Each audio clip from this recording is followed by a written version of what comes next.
Well, while Cadu steps away to do that, I will introduce him.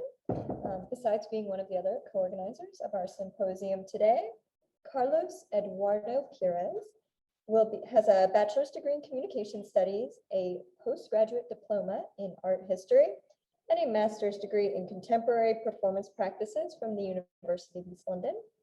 He has been granted the University of Greenwich's Vice Chancellor's PhD scholarship, which has given him the chance to lead a performances research study on cultural engagement through intimate, post-immersive, and one-to-one performances. His research interests include immersive theater, audience participation, virtual reality, data-driven storytelling, alternate reality games, transmedia narratives, and social impacts. He did just step away for a moment. Oh, but he is returning with a fascinating mystery box. So today, Cadu will be talking to you about Handle with Care, and it is a performance lecture. So I am going to turn the floor over to him now. Thanks, Cadu. Thank you. Yeah, I hate to be here because, yeah, it's fine here. Let's move the camera here. Yeah. Yes. So I'm gonna read a bit because it's been a long day. So hello everyone.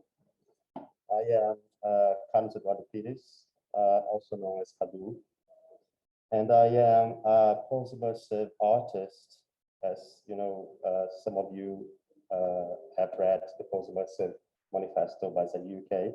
So I consider myself a post-immersive artist, currently doing a PhD within the Drama, Theatre and Performance Research Group. So I have been granted a Vice Chancellor PhD scholarship to conduct a research in Woolwich through my autobiography, one-on-one performance approach. So my pronouns are he, him. I'm a Latin Brazilian white migrant in the UK. I'm wearing eyeglasses, a beard, a mask actually, white shirt, and some kind of light brown, yellow trousers.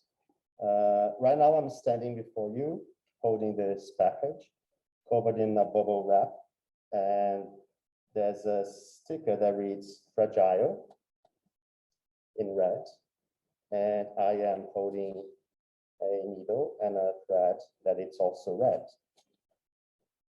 So I'm going to start this 15-minute talk by warning you that I might ultimately fail, and that's fine.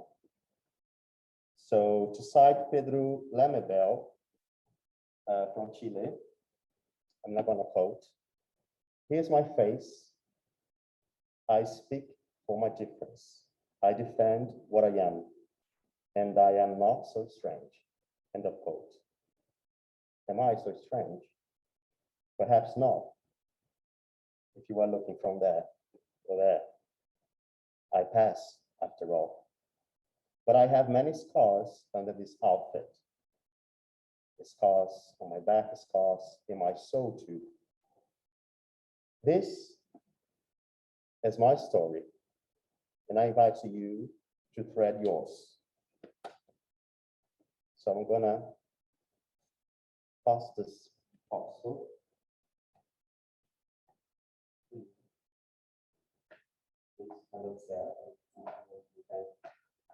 Pass to others as well.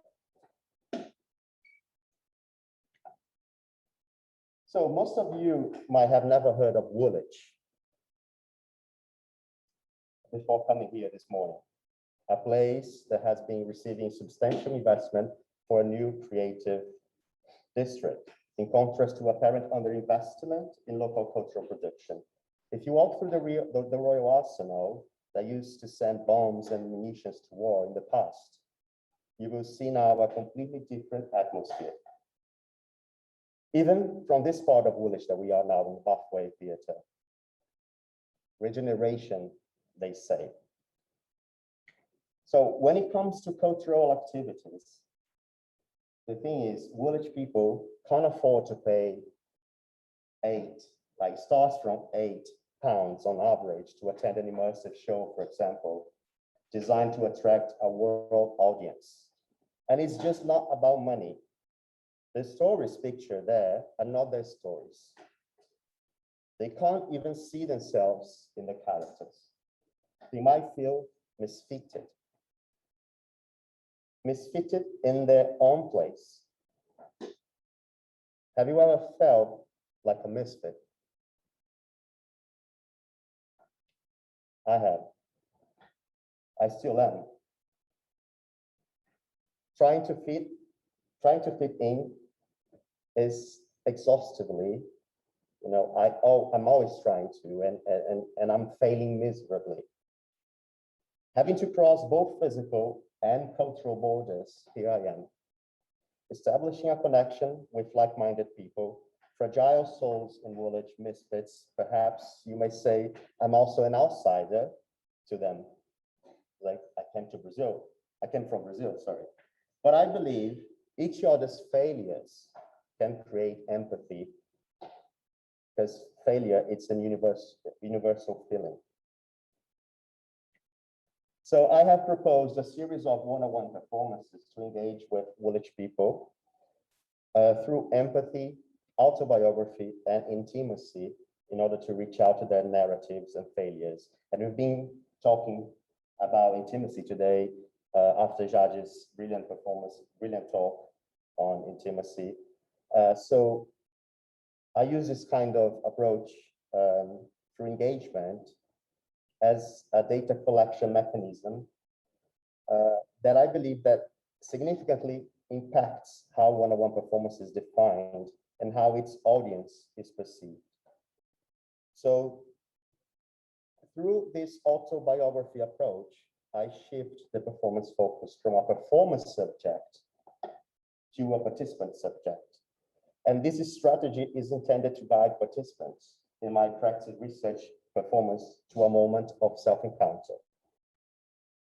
So by sharing our failures together, audiences and I can celebrate our misfit experiences and refuse to accept the status quo of a society obsessed with successful narratives.